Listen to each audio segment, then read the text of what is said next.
So hello दोस्तों, आप सभी का बहुत बहुत स्वागत है आप ही के अपने इस चैनल पे आर उदय क्लासेस 11th और 12th साइंस पे। और दोस्तों, आज के इस वीडियो के अंदर हम लोग क्लास 12th हिंदी के चैप्टर 2 जिसका नाम है उसने कहा था, इस चैप्टर के सारे ऑब्जेक्टिव क्वेश्चन को देखने वाले हैं। तो वीडियो को आप लोग शुरू से लेकर के एंड तक देखते रहिएगा। एक और बात मैं आपको पहले ही बता दूं कि आप लोग के 12th हिंदी का जो चैप्टर 1 यानी कि बातचीत है, उसका मैंने ऑब्जेक्टिव क्वेश्चन के साथ साथ समरी भी करा रखा है, यानी कि आपका सारांश भी करा रखा है। तो अगर आपने सारांश वाले वीडियो को और उसका ऑब्जेक्टिव वाला वीडियो नहीं देखा है तो उसका लिंक आप लोग को इस वीडियो के डिस्क्रिप्शन के अंदर मिल जाएगा, वहां से जाकर के आप लोग देख सकते हो। तो चलिए फाइनली हम अपने वीडियो की शुरुआत करते हैं। देखिए, आप लोग का जो पहला क्वेश्चन है वो ये कहता है कि उसने कहा था कहानी के कहानीकार कौन है। मतलब उसने कहा था जो कहानी है इसके कहानीकार मतलब लेखक कौन है। तो आप सभी को इसका आंसर पता होना चाहिए कि उसने कहा था कहानी के कहानीकार कौन है। तो ये चंद्रधर शर्मा गुलेरी जी है, आप लोग याद रखिएगा। ऑप्शन नंबर सी हो जाएगा पहला का राइट आंसर। अब देखिए, दूसरा नंबर क्वेश्चन आपसे ये कहता है कि उसने कहा था कहानी का नायक कौन है। तो उसने कहा था कहानी का नायक, नायक का मतलब होता है हीरो। तो उसने कहा था कहानी का जो नायक यानी कि हीरो है, आप लोग याद रखिएगा, वो लहना सिंह है। कौन है? लहना सिंह है। तो इसका हो जाएगा option number A right answer. अगला क्वेश्चन आपसे ये कहता है कि उसने कहा कहानी में किस शहर का चित्रण है। तो उसने कहा था जो कहानी है इसमें किस शहर का चित्रण है, तो इसका राइट आंसर हो जाएगा अमृतसर का चित्रण है। आप लोग सभी जानते हैं कि अमृतसर शहर के बारे में इस कहानी के अंदर बात किया गया है। तो इसका हो जाएगा option number A right answer. अगला क्वेश्चन आपसे ये कहता है कि उसने कहा था किस प्रकार की कहानी है। तो उसने कहा था जो है ये किस प्रकार की कहानी है, तो आप सभी लोग याद रखिएगा, ये एक प्रकार का चरित्र प्रधान कहानी है। तो 4 नंबर का हो जाएगा ऑप्शन नंबर डी बिल्कुल ही राइट आंसर। नेक्स्ट क्वेश्चन है आपका कि लहना सिंह के गांव का नाम क्या था।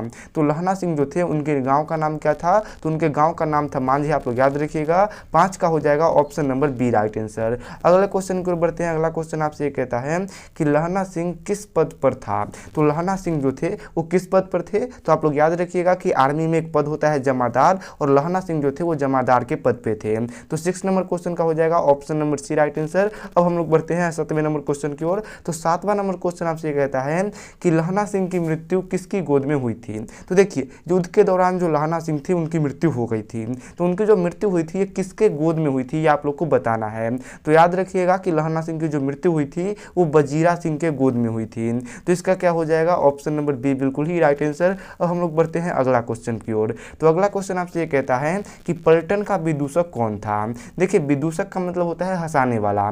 तो हर एक ग्रुप में आप लोग जानते हैं कोई ना कोई ऐसा व्यक्ति होता है जो सबको हंसाते रहता है। तो वही से जो पलटन था, उस पलटन का विदूषक कौन था ये आपसे पूछा गया है। तो याद रखिएगा, पलटन का जो विदूषक था वो कौन था, तो वो वजीरा सिंह था। तो इसका क्या हो जाएगा option number C right answer. अगला क्वेश्चन आपसे ये कहता है कि बुद्धू का कांटा रचना है। तो बुद्धू का कांटा किसकी रचना है ये आप लोग को बताना है। तो आप सभी लोग याद रखिएगा कि बुद्धू का कांटा जो है वो चंद्रधर शर्मा गुलेरी जी की रचना है, और ये बहुत ही इंपॉर्टेंट क्वेश्चन है। तो इसका हो जाएगा ऑप्शन नंबर बी बिल्कुल ही राइट आंसर। अब देखिए अगले क्वेश्चन को। अगला क्वेश्चन आपसे ये कहता है कि गुलेरी जी ने कुल कितनी कहानियां लिखी। तो चंद्रधर शर्मा गुलेरी जी थे, उन्होंने अपनी पूरी मतलब रचनाओं में कितनी कहानियों को लिखा ये आपको बताना है। तो आप लोग याद रखिएगा कि गुलेरी जी ने कुल मिलाकर के 3 कहानियां लिखी। तो इसका क्या हो जाएगा ऑप्शन नंबर सी बिल्कुल ही राइट आंसर। अब बढ़ते हैं अगले क्वेश्चन की ओर। अगला क्वेश्चन आपसे ये कहता है कि इनमें से कौन सी रचना गुलेरी जी की नहीं है। अब हमें पहचानना है कि कौन सी रचना जो है वो गुलेरी जी की है या फिर नहीं है। ठीक है, तो देखिए, सुखमय जीवन ये उन्हीं की रचना है, बुद्धू का कांटा ये भी उन्हीं की रचना है, उसने कहा था ये भी उन्हीं का रचना है, लेकिन हारे को हरि नाम जो है ये उनकी रचना नहीं है। तो 11 का क्या हो जाएगा ऑप्शन नंबर डी बिल्कुल ही राइट आंसर। देखते हैं अगले क्वेश्चन को। अगला क्वेश्चन आपसे ये कहता है कि उसने कहा था कहानी है। तो उसने कहा था जो कहानी है वो किस प्रकार की कहानी है। तो देखिए, इस कहानी के अंदर युद्ध यानी कि लड़ाई हुआ है, तो ये युद्ध की भी कहानी है। दिव्य प्रेम भी हुआ है, तो ये प्रेम की भी कहानी है। और प्रेम पर बलिदान भी दिया गया है, तो ये प्रेम पर बलिदान की भी कहानी है। मतलब क्या हो जाएगा, ये इनमें से सभी है। ठीक है, तो आप लोग टिक कीजिएगा ऑप्शन नंबर डी को, बिल्कुल ही इसका राइट आंसर होगा। अगला क्वेश्चन आपसे ये कहता है कि सूबेदार हजारा सिंह के लड़के का नाम क्या था। तो सूबेदार हजारा सिंह जो थे उनके लड़के का नाम क्या था, तो उनके लड़के का नाम था बोधा सिंह। आप लोग याद रखिएगा ऑप्शन नंबर ए इसका राइट आंसर होगा। अगला क्वेश्चन 14 14 नंबर आपसे ये कहता है कि भारतीय सिपाहियों का किसके साथ संघर्ष हुआ था। तो भारतीय सिपाही यानी कि इंडियन जो आर्मी थे उसका किसका साथ संघर्ष हुआ था, तो उसका संघर्ष हुआ था आप लोग याद रखिएगा जर्मनी के साथ। तो इसका हो जाएगा ऑप्शन नंबर डी बिल्कुल ही राइट आंसर। अगले क्वेश्चन की ओर बढ़ते हैं। अगला क्वेश्चन आपसे ये कहता है कि सिख राइफल के जमादार लहना सिंह का नंबर क्या था। तो सिख राइफल के जमादार जो लहना सिंह थे उनका नंबर क्या था, तो उनका नंबर था 77 यानी कि 77 आप लोग याद रखिएगा। ऑप्शन नंबर ए इसका राइट आंसर होगा। अगला क्वेश्चन आपसे ये कहता है कि सरकार ने सूबेदार को जमीन कहाँ दी थी। तो सरकार ने सूबेदार को जमीन कहाँ पे दी थी, तो आप लोग याद रखिएगा अलावलपुर में दी थी। तो इसका हो जाएगा ऑप्शन नंबर बी बिल्कुल ही राइट आंसर। 17 नंबर क्वेश्चन आपसे ये कहता है कि गुलेरी जी का जन्म हुआ था। तो गुलेरी जी जो थे उनका जन्म कहाँ पे हुआ था, तो लेखक यानी कि चंद्रधर शर्मा गुलेरी जी जो थे उनका जन्म हुआ था जयपुर, और जयपुर राजस्थान में आप लोग जानते हैं। तो इसका हो जाएगा 17 का option number B right answer. ठीक है, अगला क्वेश्चन देखिए, ये भी इंपॉर्टेंट क्वेश्चन है। क्वेश्चन कहता है कि सुखमय जीवन किसकी रचना है। तो जस्ट हमने कुछ देर पहले ही पढ़ा था कि सुखमय जीवन जो है ये चंद्रधर शर्मा गुलेरी जी की रचना है। तो इसका no doubt option number A right answer होगा। अगला क्वेश्चन आपसे ये कहता है कि उसने कहा था कहानी कब प्रकाशित हुई। तो उसने कहा था जो ये कहानी है ये कब प्रकाशित हुआ था, तो ये 1915 में प्रकाशित हुआ था। आप लोग याद रखिएगा ऑप्शन नंबर सी बिल्कुल ही राइट आंसर होगा। अगला 20 नंबर क्वेश्चन कहता है कि कछुआ धर्म किसकी कृति है यानी कि किसकी रचना है। तो कछुआ धर्म भी बहुत ही इजी क्वेश्चन है।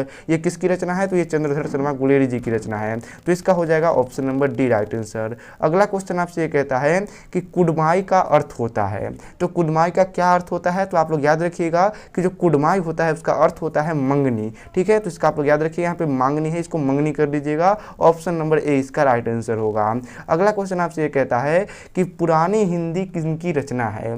तो पुरानी हिंदी नाम की जो रचना है ये किनकी रचना है, तो ये भी चंद्रधर शर्मा गुलेरी जी की रचना है। आप लोग याद रखिएगा ऑप्शन नंबर सी इसका राइट आंसर होगा।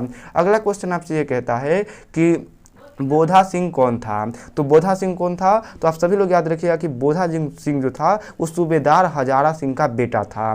तो इसका क्या हो जाएगा ऑप्शन नंबर डी बिल्कुल ही राइट आंसर। अगला क्वेश्चन आपसे ये कहता है कि चंद्रधर शर्मा गुलेरी जी की कहानी कौन सी है। तो चंद्रधर शर्मा गुलेरी जी जो थे उनकी कहानी कौन सी है, तो देखिए जूठन उनकी कहानी नहीं है, रोज भी नहीं है, तिरछी भी नहीं है। तो उसने कहा था जो है ये उन्हीं की कहानी है।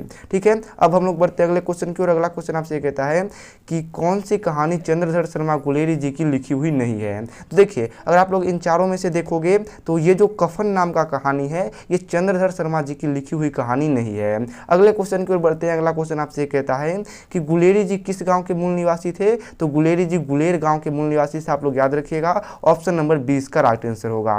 अगला क्वेश्चन है कि गुलेरी जी किस युग के कहानीकार है। तो गुलेरी जो थे वो द्विवेदी युग के कहानीकार थे। ऑप्शन नंबर ए इसका हो जाएगा राइट आंसर। अगले क्वेश्चन की ओर बढ़ते हैं। अगला क्वेश्चन आपसे कहता है कि चंद्रधर शर्मा गुलेरी का जन्म कब हुआ था। तो इनका जो जन्म हुआ था ये कब हुआ था, आप लोग याद रखिएगा 7 जुलाई 1883 को हुआ था। तो 28 नंबर का हो जाएगा ऑप्शन नंबर सी बिल्कुल ही राइट आंसर। अगले क्वेश्चन की ओर बढ़ते हैं। देखिए आप लोग से जो 30 नंबर क्वेश्चन है आपसे ये कहता है कि बचपन में लहना सिंह लड़की से बार बार कौन सा प्रश्न करता था। तो जब लहना सिंह बचपन में था तो वो एक लड़की से यानी कि सूबेदारनी से प्रश्न करता था, और बार बार प्रश्न क्या करता था, तो प्रश्न ये करता था कि तेरी कुड़माई हो गई। ठीक है, तो आप लोग याद रखिएगा ऑप्शन नंबर सी इसका राइट आंसर होगा। और कुड़माई का अर्थ होता है मंगनी, ये भी आप लोग याद रखिएगा।